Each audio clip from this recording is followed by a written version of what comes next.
Hotep à tous et à toutes. Aujourd'hui, nous allons explorer les révélations fascinantes exposées par Chancellor Williams dans son livre « La destruction de la civilisation noire ». Cet ouvrage révolutionnaire dévoile les efforts systématiques déployés pour démanteler les sociétés africaines et leur riche culture. Décryptons ensemble quelques idées clés. L'Afrique avant l'Europe. Tout d'abord, Chancellor Williams retrace avec minutie l'histoire de l'Afrique de 4500 avant JC à 2000 après JC. Il souligne que des civilisations africaines prospéraient bien avant l'arrivée des Européens.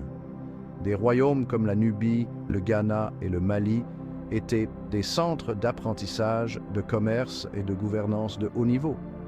Williams soutient que ces sociétés possédaient leur propre système unique, souvent plus sophistiqué que leurs homologues européens.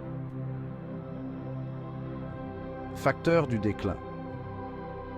Un des aspects les plus captivants de l'œuvre de Williams est sa discussion sur les facteurs internes et externes qui ont mené au déclin de ces civilisations. En interne, il identifie des problèmes tels que la fragmentation politique et les crises de leadership. En externe, il met en lumière l'impact dévastateur des invasions arabes et européennes, de la traite négrière transatlantique et du colonialisme. La combinaison de ces forces a systématiquement érodé les sociétés africaines.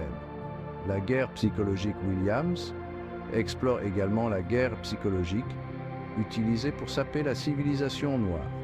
Il décrit comment les puissances coloniales ont employé des tactiques pour instiller un sentiment d'infériorité chez les peuples africains.